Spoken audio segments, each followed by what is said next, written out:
Sebelum terlanjur kedengeran dari mari anak yang teriak, aneh pesen jangan diomelin. Nggak boleh diomelin anak di masjid, nggak boleh.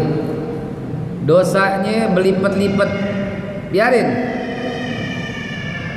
Itu suara yang indah. Dia lari-larian, kan kita kan bakal meninggal. Kalau kita meninggal yang isi siapa? Yang lari-lari itu tadi. Nah kalau sekarang dimarahin, diseparang dimelinin, bagaimana coba ntar gedenya? Dia nggak mau ke masjid. Dosanya kayak apa tuh yang ngomelin? Jangan. Ya, Anda pesan berkali-kali, Anda pesan di setiap masjid yang ada anak-anak, pasti Anda pesan begitu. Sebab 35 tahun Anda ngajar anak-anak, 35 tahun ngajar anak-anak. Insya Allah waktu yang cukup untuk kenal jiwa anak-anak. Ntar dia nggak mau ke masjid yuk, agak ke masjid yuk, Kenapa? Dia nggak tahu, dia nggak mau. Taunya nggak demen aja. Dia nggak tahu kenapa, tapi dia nggak seneng aja. Karena di dalam memorinya ada tuh dia pernah nggak suka di masjid karena diomelin sama emaknya atau sama bapaknya, atau apalagi sama merebot yang galak itu. Masya Allah, itu banyak disumpahin orang itu, terutama anak-anak.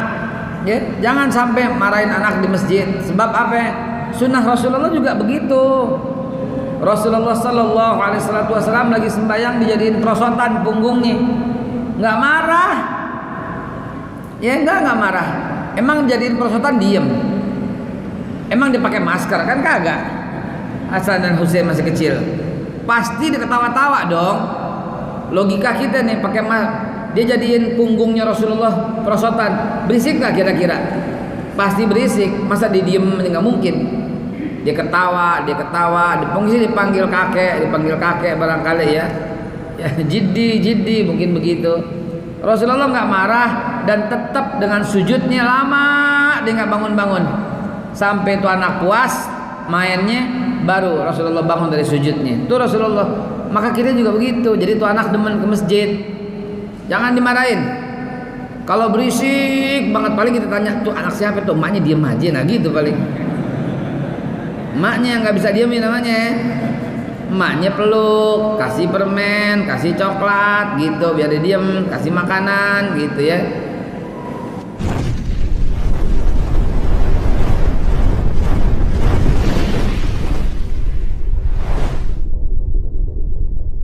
Bismillahirrahmanirrahim. La yadurru ma'asmihi syai'un fil ardi wala fis sama' wa huwas sami'ul alim. Bismillah tawakkalna billah, bismillah tahasamna billah. Bismillah walhamdulillah wal khairu wasyarru bi masyiatillah. Bismillah la haula wala quwwata illa billah. Bismillah rabbi Allah hasbi Allah tawakkaltu ala Allah i'tasamtu billah fawatu amri ila Allah. Masya Allah, bismillah la quwata illa billah. Bismillahi, assalamualaikum warahmatullahi wabarakatuh.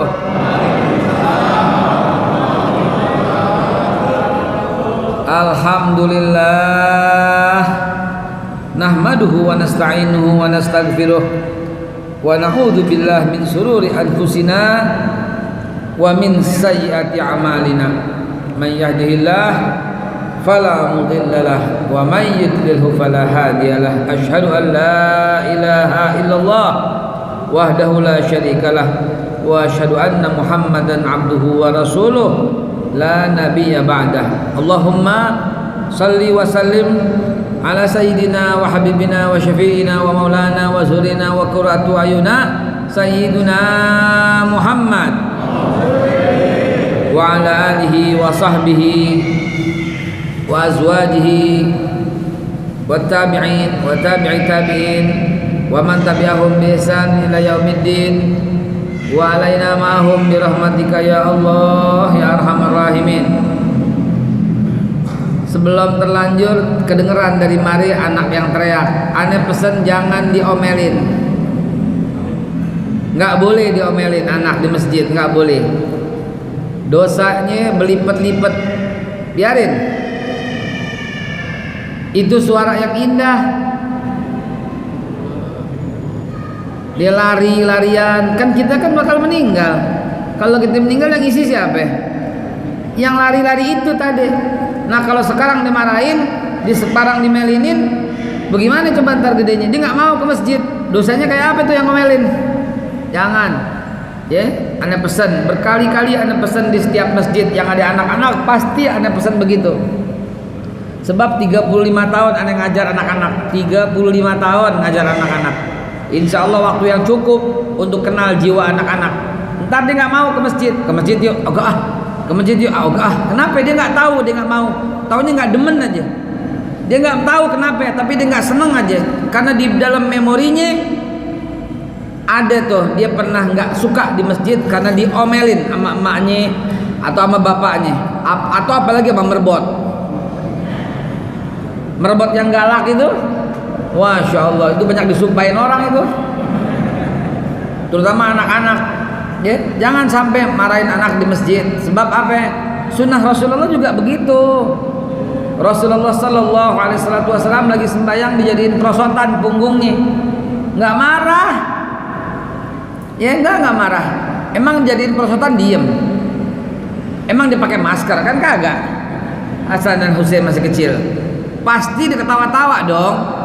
Logika kita nih pakai dia jadiin punggungnya Rasulullah perosotan, berisik nggak kira-kira? Pasti berisik. Masa dia diem? Nggak mungkin. Dia ketawa, dipanggil kakek barangkali ya jiddi mungkin begitu. Rasulullah nggak marah dan tetap dengan sujudnya lama, dia nggak bangun-bangun sampai tuh anak puas mainnya, baru Rasulullah bangun dari sujudnya. Itu Rasulullah. Maka kita juga begitu. Jadi tuh anak demen ke masjid, jangan dimarahin. Kalau berisik banget, paling kita tanya tuh anak siapa tuh, emaknya diem aja, nah gitu paling. Emaknya yang nggak bisa diemin namanya. Emaknya peluk, kasih permen, kasih coklat gitu biar dia diem, kasih makanan gitu ya. Hadirin yang dimuliakan Allah, itu saya keceplosan aja karena nggak tahan lihat anak yang begitu, takutnya dimarahin, takutnya jadi kapok ke masjid. Bu, saya pesan kalau mau marahin anak, marahin di mall biar dia kapok ke mall. Marahin deh kalau di mall, kalau berisik kamu gitu. Biar di mall kita galak, baik ke mall yuk, gitu. Ya, kalau ke masjid, ayo. Kenapa? Karena ke masjid dia sedang, dia ketawa-tawa, ya. Alhamdulillah wa syukurillah. Ma'asyiral muslimin wa jumratal mu'minin rahimakumullah. Yang mulia guru kita, Kiai Haji Abdul Rashid Abdullah Syafi'i. Semoga Allah Subhanahu wa taala angkat derajat beliau dunia wal akhirat. Semoga Allah hilangkan semua penyakit-penyakit yang ada dalam badannya. Semoga beliau bisa terus mendampingi kita semua sampai usia lanjut, sampai ajal memanggilnya. Dan selama itu tidak ada satupun penyakit yang hinggap dalam tubuh beliau. Ala haziniyah wa likulli niyatin salihah wa ila hadratin Nabi Muhammad sallallahu alaihi wasallam wa ila ustazina Kiai Abdul Rashid Abdul Syafi'i biana al-kamilan syafi la shifa'un illa shifa'uka shifa'u la yughadiru saqama. Al-Fatihah. Bismillahirrahmanirrahim. Alhamdulillahirabbil alamin arrahmanir rahim maliki yaumiddin iyyaka na'budu wa iyyaka nasta'in ihdinas siratal mustaqim siratal ladzina an'amta 'alaihim ghairil maghdubi 'alaihim waladdallin. Amin ya Allah ya rabbal alamin. Ma'asyiral muslimin wa jumratal mu'minin rahimakumullah. Sharing kurang lebih 25 menit, maksimum 30 menit, maksimum 25 menit lah maksimum. Tadi udah pembukaan. Hari ini kita bilang tarhib Ramadan. Ada hubungannya nggak dengan marhaban? Ada hubungannya. Ada hubungannya kalau orang tamu datang ke rumah kita bilang apaan? Marhaban. Unsur katanya sama, hurufnya cuma 3, ro, ha, sama ba. Begitu juga tarhib, unsurnya juga 3, ro, ha, sama ba.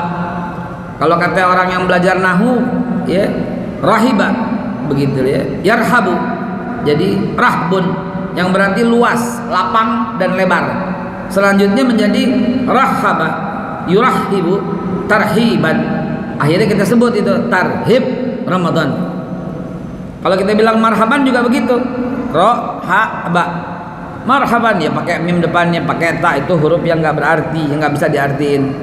Berarti kita hari ini menyambut bulan suci Ramadan, siap-siap menyambut, melapangkan, meluaskan, menyambut ya, melebarkan, apalagi banyak deh kurang lebihnya kayak begitu. Ya. Nah, sahabat sekalian, saya mau mengajak teman-teman lupakan dulu apa yang saya katakan barusan.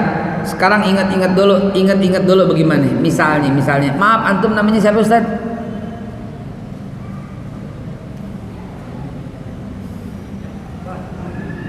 Ustadz Bahrudin. Ustadz, Anda mau tanya sama Ustadz Bahrudin. Kira-kira apa yang Ustadz lakukan? Ada teman lama Ustadz mau datang ke rumah bawa hadiah 1 miliar buat ente. Kira-kira bagaimana? Ayo kira-kira. Ustadz Bahrudin, aneh teman lama, aneh teman SMP. Alhamdulillah kata dia, anak aneh dilamar sama Sultan Hasan Al-Bolkiah. Kali aja begitu. Alhamdulillah. Ayo. Kan kita teman SMP, teman SMA, teman sebangku. Ingat nggak waktu itu? Kata teman ente. Kata teman ente lama nih. Ingat nggak waktu itu? Ente masih ada duit beliin siomay yang mana? Beliin mie juhi waktu itu. Ingat nggak? Beliin buras. Aneh nggak pernah bayar sampai sekolah. Aneh nggak pernah jajan. Ente yang jajanin. Anak aneh dilamar sama Sultan. Aneh dapat 100 miliar. Aneh ingat ente, aneh mau datang ke rumah mau kasih ente 1 miliar. Kira-kira ente nambutnya bagaimana? Ayo jawab. Din, gue sekalian nginep di rumah lo. Ayo jawab. Mesti bayangin Pak, Bu, mesti bayangin.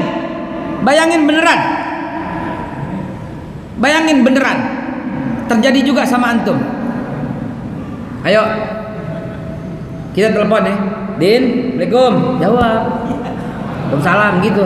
Dia nggak bisa sandiwara nih. Assalamualaikum. Waalaikum. Ente aja deh.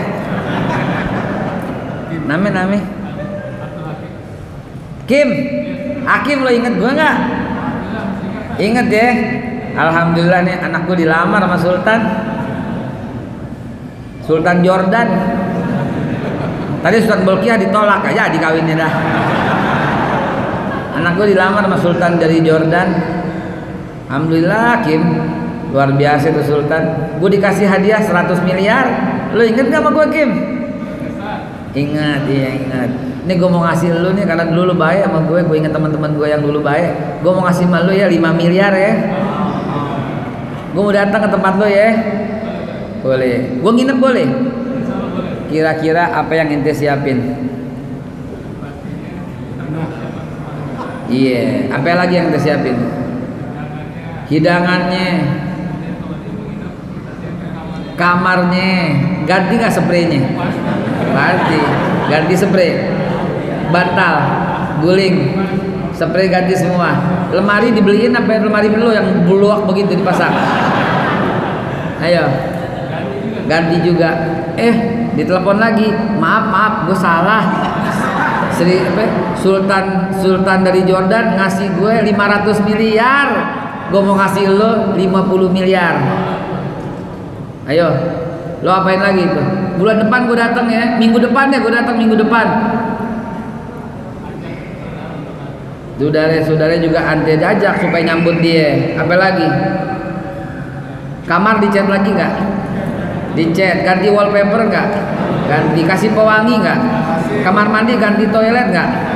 Ganti toilet. Dan toilet lo udah kuning begitu? Ganti toiletnya. Kenapa? Karena teman mau datang bawa duit 50 miliar. Paham Bu? Paham Pak? Yang datang kepada kita sebentar lagi lebih daripada 50 miliar. Yang datang kepada kita sebentar lagi 1.000 triliun juga nggak lewat, 5.000 triliun juga lewat, 100.000 triliun juga lewat. Karena yang datang kepada kita adalah ghufira lahu ma taqaddama min dzambi. Kalau kita girang dapat duit 50 miliar, maka kita wajib lebih girang dengan datangnya bulan suci Ramadan. Maka jangan suka main-main orang yang suka bid'ahin orang. Kalau kita orang Betawi bilang udah rawahan belum? Ini udah masuk bulan rawah. Begitu pertengahan kita rawahan, dibilang bid'ah. Nisfu Sya'ban dibilang bid'ah. Padahal itu bagi orang Betawi itu adalah waktunya kita ngecat rumah. Betul apa kagak? Umi aneh di rumah almarhum kalau mau bulan suci Ramadan dia paling sibuk. Dia ambil buku agenda, dia catat orang-orang yang mesti disumbang sama dia. Po ini, po itu, po ini, po itu, haji ini, haji itu, haji Mamat, semua ditulis sama dia. Almarhum keluarga ini ditulis sampai penuh satu agenda. Amplop disiapin, amplop baru. Kenapa? Mau nyambut bulan suci Ramadan, dia bilang. Rumah dicat ulang. Tuh, sarung bantal pasti diganti, sarung guling pasti diganti, spray pasti diganti. Di rumah tahu-tahu ada kembang sedap malam. Kenapa? Bentar lagi bulan suci Ramadan, kata Umi Aneh. Umi Aneh tuh sama Abah bilang begitu. Bentar lagi bulan suci Ramadan. Abah malah bahkan ganti jok bangku. Kenapa? Mau datang bulan suci Ramadan. Begitu rawahan malamnya kita baca Yasin 3 kali. Betul apa kagak? Ini ada orang tahu-tahu bilang bid'ah. Apa ini orang yang begini, saudara? Jangan dengerin. Kita tetap jalanin, karena walaupun dhaif tapi harus kita pakai karena nyantel sama hadis yang kuat. Hadis yang kuatnya man shoma ramadhana imanan wa ihtisaban ghufira lahu ma taqaddama min dzambi. Itu kita pakai. Ya, siapa yang berpuasa di bulan Ramadan, begitu juga hadis yang berikutnya, wa man qama ramadhana imanan wa ihtisaban ghufira lahu ma taqaddama min dzambi. Imanan dengan penuh iman, wa ihtisaban dengan mengharapkan pahalanya kepada Allah, ghufira lahu ma taqaddama min dzambi. Diampuni dosa-dosanya yang lalu. Berarti kagak bakal masuk neraka, orang kagak ada dosanya. Nah, hadis yang berikutnya, man fariha bidukhuli Ramadan haramallahu jasadu ala niran. Man fariha itu siapa yang gembira. Maka itu sekarang kita gembira, campur nangis. Karena apa? Karena begitu girangnya kita dipertemukan kembali dengan bulan suci Ramadan. Terbayang tuh kita bilang lagu yang abadi sepanjang masa. Setiap mau datang Ramadan, kita main beduk di pinggir jalan. Sekarang katanya kopat, pakai masker aja, sampai kuping gua rasa caplang kayaknya.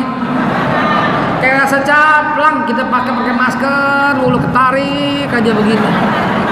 Kayak orang bodoh. Tapi apa boleh buat, kita pakai karena kita taat sama pemerintah, betul? Kita taat sama ulil amri, kita disuruh pakai. Apalagi petugas Covid kita mesti pakai, ya pakai deh, tapi berasa bodoh. Nggak apa-apa deh, main bodoh-bodohan kita hari gini. Kita pawai, jaga jarak, kita pawai, pakai obor, pakai beduk. Kita tarhibkan Ramadan. Marhaban ya syahrul Ramadan, marhaban syahrul siyami, marhaban ya syahrul Ramadan, marhaban syahrul siyami. Anak-anak sambut, selamat datang bulan Ramadan. Ya Allah ya Rabbi, indahnya banget. Dulu setiap satu Ramadan itu kita nyambutnya kayak apa? Kalau kita masih ke zaman kayak kecil-kecil gitu. Kita sekolah, nggak ada sekolah, kita nyambut dengan gembira. Kita turun ke jalan, kita pakai obor, kita pawai semuanya. Sekarang udah langka yang kayak begitu, saudara. Nggak tahu nih pemerintah model apa ini begini. Zaman dulu nggak begini. Berasa nikmatnya dari Allah Subhanahu Wa Taala. Ya, kita nyanyi. Dulu TV itu nyanyi semua tuh.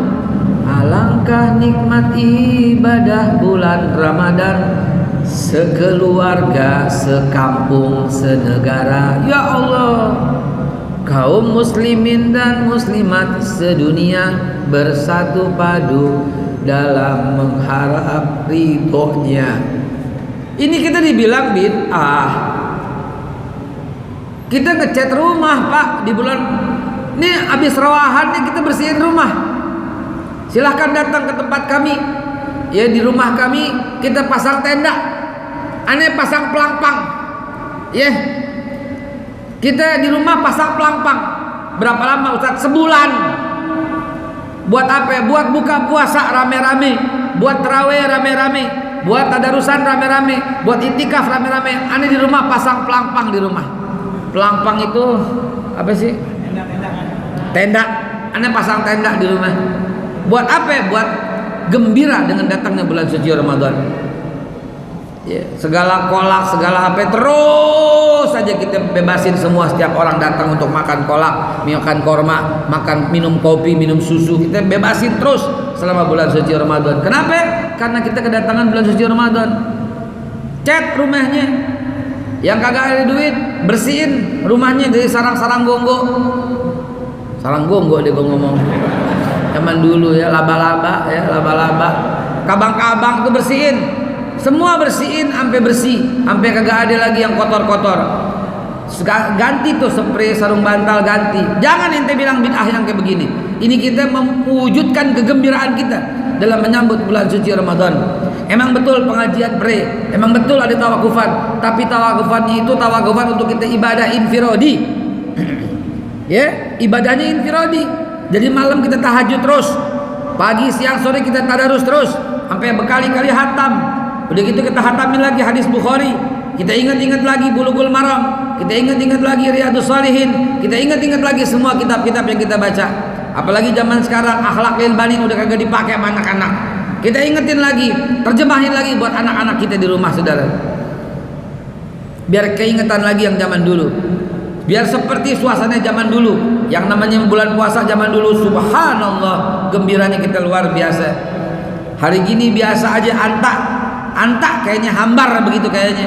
Nggak klim politik yang kita alami, ketidakadilan yang kita alami hari ini berasa masuk ke dalam masjid.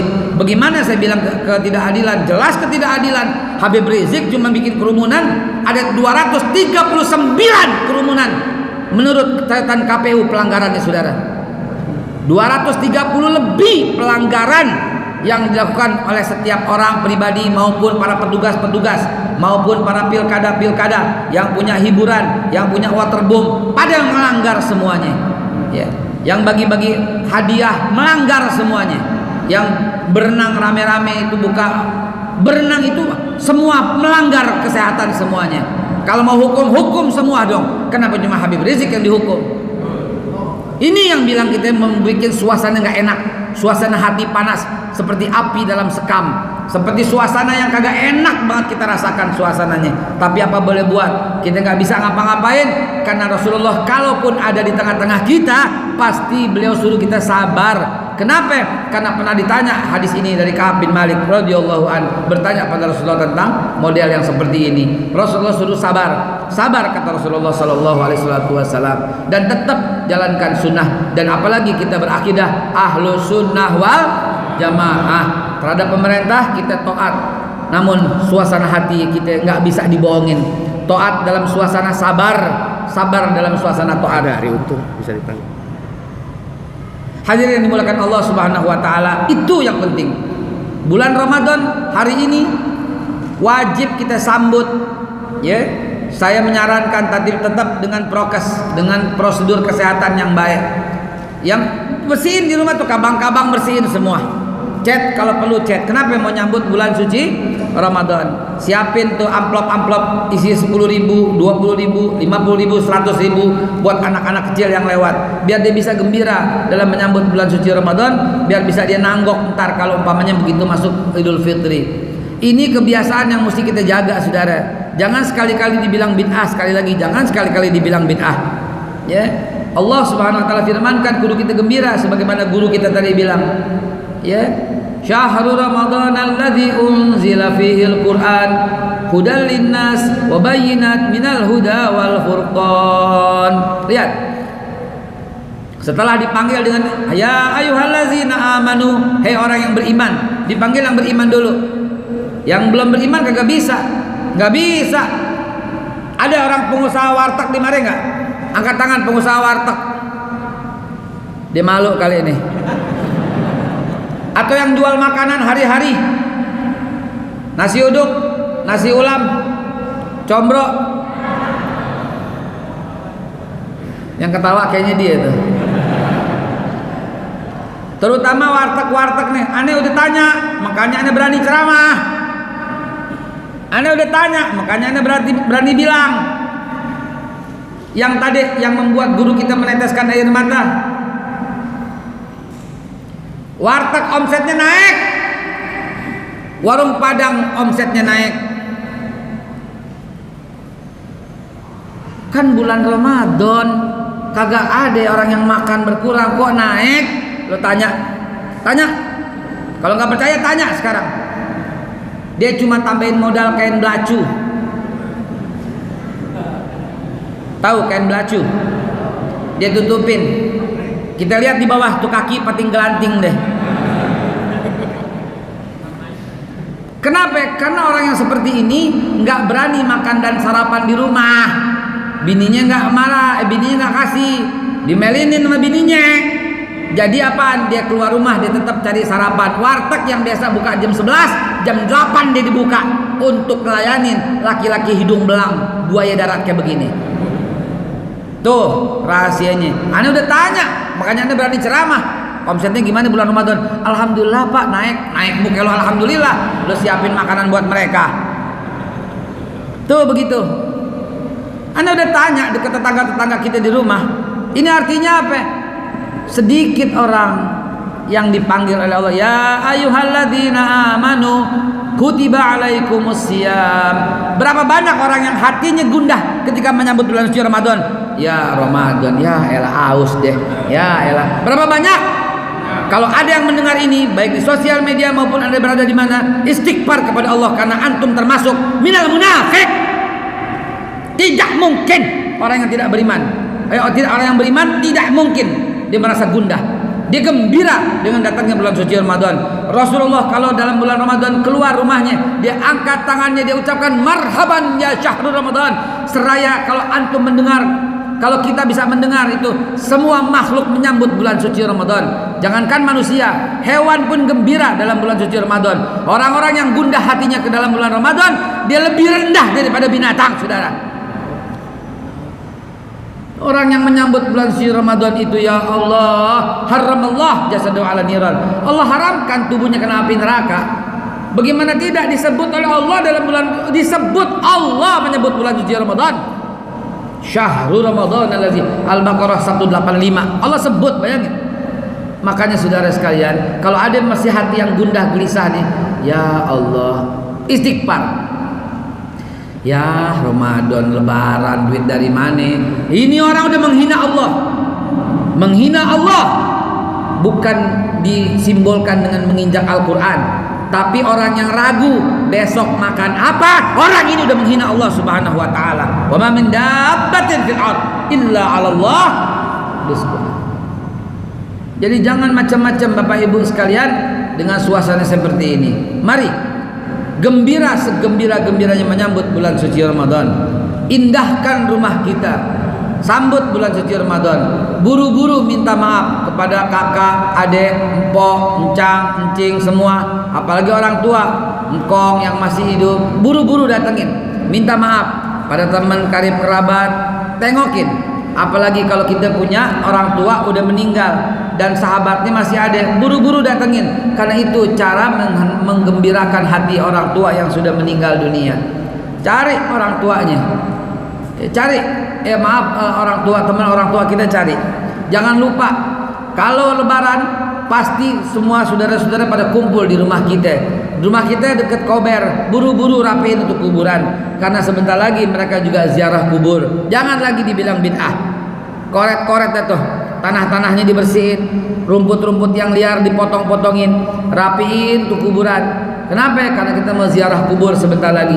Sekali lagi jangan dibilang bid'ah. Ini kebiasaan yang harus kita jaga, kita pupuk supaya kita terus bisa mengamalkan. Ini orang Betawi kayak begini ceritanya saudara. Karena orang Betawi paling dekat pada waktu itu sampai zaman sekarang kalau perlu ya. Zaman sekarang kagak ada orang Betawi yang murtad, kagak ada. Enggak ada. Begitu murtad lepas Betawinya itu orang. Sama tuh kayak orang Minangkabau tuh kagak ada yang pindah. Orang mungkin beberapa wilayah ada, tapi kalau di Betawi kagak ada. Karena semuanya anak Betawi punya prinsip kerjaannya sembahyang mengaji deh, begitu doang kerjaannya. Tapi jangan bikin dia sakit hati. Nah, orang Betawi zaman sekarang udah pada diusir, mencek-mencek bagaimana? Hadirin dimulakan Allah Subhanahu wa taala, saya nggak panjang kalam. Intinya adalah mari sambut bulan suci Ramadan. Karena setelah iman yang dipanggil ya ayyuhalladzina amanu kutiba alaikumusiyam, ujungnya la'allakum tattaqun, takwa. Kalau takwa kelar ini urusan semua. Kalau takwa kelar. Orang takwa kelar urusannya beneran. Aku tambah Allah sama dengan apa? Cukup, nggak perlu yang lain. Allah udah jagain kita, nggak perlu yang lain. Itu kan takwa. Wa may yattaqillah yaj'al lahu, kasih Allah jalan keluar. Wa yarzuqhu, dikasih rezeki dari jalan yang nggak diduga-duga. Itu orang takwa, ya Allah ya Rabbi. Lagi pula kalau takwanya satu kampung, lain lagi. Itu takwa yang infirodi. Setiap orang punya jalan keluar atas segala persoalan hidupnya. Kalau takwanya satu kampung, lain lagi. Walau anna ahlal qura amanu wattaqau la fatahna alaihim barakatim minas sama'i wal ard. Kalau sekiranya penduduk satu kampung lebih banyak yang beriman dan bertakwa, maka Allah curahkan keberkahan yang datang dari langit dan dari bumi. Ibnu Abbas mentafsirkan yang dimaksud nikmat dari atas, azab, maaf ya, yang dimaksud azab dari atas, kata Ibnu Mas'ud, diangkatnya pemimpin yang zalim dan dari tangannya menindas kalian. Itu yang ngomong Ibnu Abbas, bukan aneh. Kalau mau bikin tuntut tersangka, mau bikin tersangka Ibnu Abbas kalau lu berani. Kan sekarang udah berani orang, udah meninggal ditersangkain, ada yang begitu. Udah meninggal tersangka ada. Tuh, cuma ada di sini. Cuma ada di negara kita. Walaupun kemudian diralat dan dihapus, tapi kenapa orang tersangka, orang meninggal bisa tersangka? Cuma ada di mari. Gitu ya, berani sono bikin tersangka sono. Ibnu Abbas berkata demikian. Yang dimaksud azab akhir zaman dari atas, diangkatnya pemimpin yang zalim dan dari tangannya menindas kalian gara-gara kita yang salah. Yang dimaksud azab dari bawah, kata Ibnu Abbas, itu rakyatnya nggak sabar, dikit-dikit pecah rem, ribut dan sebagainya. Yang dimaksud azab dari kiri dan kanan adalah tidak ada lagi persatuan di antara kalian. Itu yang mesti kita koreksi diri. Orang yang bertakwa insya Allah dikasih jalan keluar. Kalau kita yang bertakwa, kita dikasih jalan keluar, berkeberkahan dari langit dan dari bumi, berupa rezeki, berupa ketenangan hidup. Kalau yang bertakwa itu Pak Lurah, maka wilayah di situ tuh yang aman dan tentram. Kalau yang bertakwa adalah gubernur, maka wilayah kota itu yang aman dan tentram. Kalau yang bertakwa itu orang DPR, maka undang-undangnya maslahat buat umat. Kalau yang bertakwa presiden, ada kopi nggak, gue jadi puyeng. Maka negara akan makmur begitu, karena dia akan buat undang-undang yang selalu berpihak kepada rakyat. Tidak ada impor, stop impor beras, stop impor jagung, stop impor semua dulu.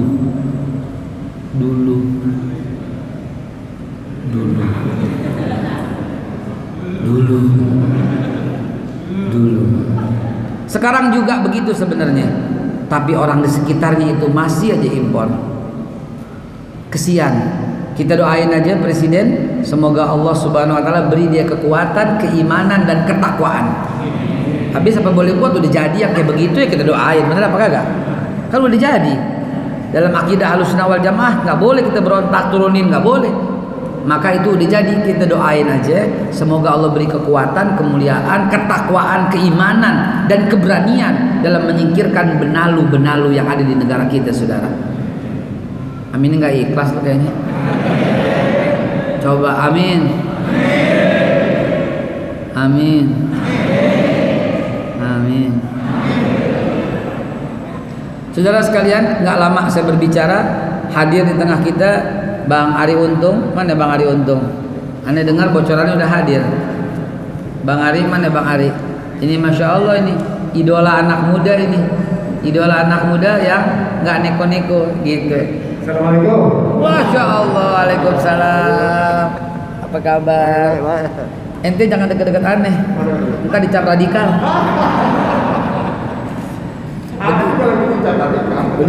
Udah kadung dicap ya. Ya Allah ya Rabb. apa yang kita mesti sampaikan kepada teman-teman tadi Anda udah sampaikan, yaitu mari kita sambut bulan suci Ramadan. Ujungnya takwa. Satu negara nih takwa. Insya Allah Allah akan jadikan pemimpin kita pemimpin yang bertakwa. Amin. Apa? Allah jadikan pemimpin kita pemimpin yang bertakwa. Allah jadikan para menterinya para menteri yang bertakwa. Allah jadikan anggota DPR RI-nya orang yang beriman dan bertakwa. Allah jadikan seluruh jajaran Polri dan TNI-nya mereka semua beriman dan bertakwa. Allah jadikan para pengusaha-pengusahanya pengusaha yang beriman dan bertakwa, agar Allah berikan jalan keluar atas segala persoalan hidup berbangsa dan bernegara dan beragama. Amin ya Allah ya Rabbal alamin. Endingnya sejuk nggak? Endingnya sejuk nggak? Sejuk nggak? Endingnya enak nggak? Enak nggak? Enak nggak? Enak nggak? Ya udah, alhamdulillah kalau begitu. Mumpung lagi enak, gue pamit.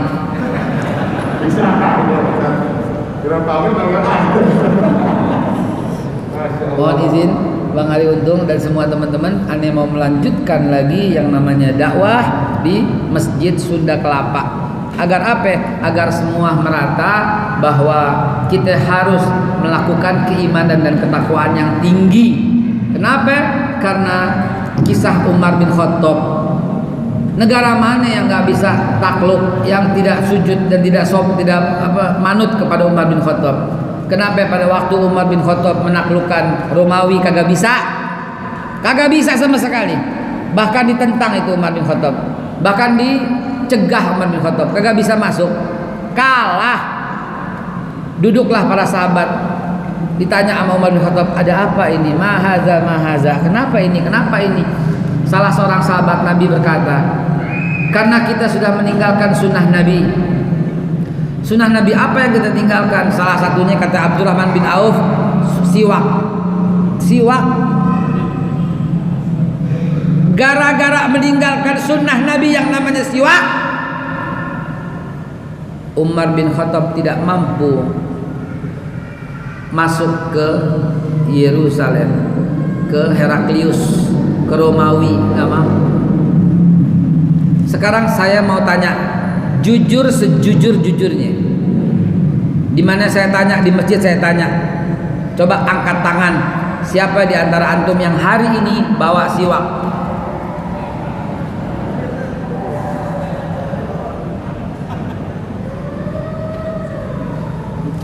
Jangan cerita takbir teriak di perjalanan. Bukan itu yang membuat musuh gentar. Bukan itu, Pak. Jangan sampai kita banyak bagai buih yang gak punya kekuatan apapun, baru disemprot gas air mata pada bubar. Kenapa? Karena Allah taruh rasa takut dalam hati kita. Allah taruh rasa berani dalam orang-orang yang membubarkan kita. Tapi kalau kita menjalankan sunnah, persatuan dikuatkan, kekuatan dikuatkan, Allah akan taruh ketakutan dalam hati orang-orang jahat, dan Allah akan kuatkan kita. Nggak lihat 212. Wah, Ustaz ngomong 212. Iya, emang kenapa? Biarin. Biar semua tahu itu fitnah kepada 212. 212 itu ajang persatuan dan kesatuan. Nahdlatul Ulama datang, Al Irsyad datang, NU datang, Muhammadiyah datang, Al Irsyad datang, Jematul Anwar datang, Persis datang, semua kumpul, perwakilan Kristen ada. Aneh yang tahu kok, aneh yang kumpulin kok. Orang-orang Katolik, Protestan, Konghucu ada yang datang perwakilan semua. Yang Buddha aja datang, kita kasih waktu, dia kagak mau bicara. Akhirnya kita susun bicara sedemikian rupa. Keynote speakernya, pembicara utamanya Kapolri Bapak Tito Karnavian pada waktu itu. Emang kenapa 212 dikucilin? Presiden Jokowi datang 212, mendukung, dibanggain. Ketika investor Australia datang, Presiden Jokowi menyebut-nyebut 212, inilah Indonesia yang penuh damai. Lihat sekian juta orang kumpul tapi nggak menimbulkan keributan. Presiden Jokowi banggain. Kenapa sekarang ente takut ngomong 212, saudara? 212 itu adalah simbol. Tidak boleh agama dihinakan. Bukan cuma agama Islam, agama Kristen, Hindu, Buddha, Protestan, Konghucu tidak boleh dihinakan. Bukan cuma Al-Quran nggak boleh dihina. Injil, perjanjian lama, perjanjian barunya, Tripitaka, Weda, tidak boleh ada yang dihina kitab suci apapun. Ulama harus dihormati, maka habaib, ulama, kiai sekalian, pendeta, pastor, biksu, tidak boleh ada yang dihinakan di negara ini, saudara. Karena kita negara yang berketuhanan yang Maha Esa, saudara. Itu yang kita mau tampilkan. dalam 212. Ketika lagi tampil 212, tiba-tiba ada orang Kristen, orangnya Cina lagi, mau ke gereja lagi, mau lewat, mau terobos umat Islam. Apa yang terjadi? Kita buka jalan, saudara. Buka. Kita hormatin untuk itu. Itu yang namanya toleransi dalam Islam, saudara. Dilalah hujan, apa yang terjadi? Kita payungin, saudara. Kita payungin supaya dia nggak kehujanan. Karena hujan tanah becek, kita apain tuh gaun? Diangkatin nama anggota 212, saudara. Yang kayak begini dibilang intoleran, yang kayak begini dibilang anti kebinekaan. Media orangnya gue sudah kurang ajar. Bekas saudara, ini nggak boleh. Sekarang kita jadi takut. 212 ya? Gua enggak. 212. Gara-gara apa? Gara-gara permainan sosial media. Banggain saudara, banggain semuanya. Jangan takut-takut. 212 kita peringatin tiap tahun. Kenapa? Karena ini ajang kebangkitan dan persatuan antar umat Islam, saudara. Jangan lagi pelan-pelan, saudara. Takbir. Adanallahu wa iyyakum ajmain. Assalamualaikum warahmatullahi wabarakatuh.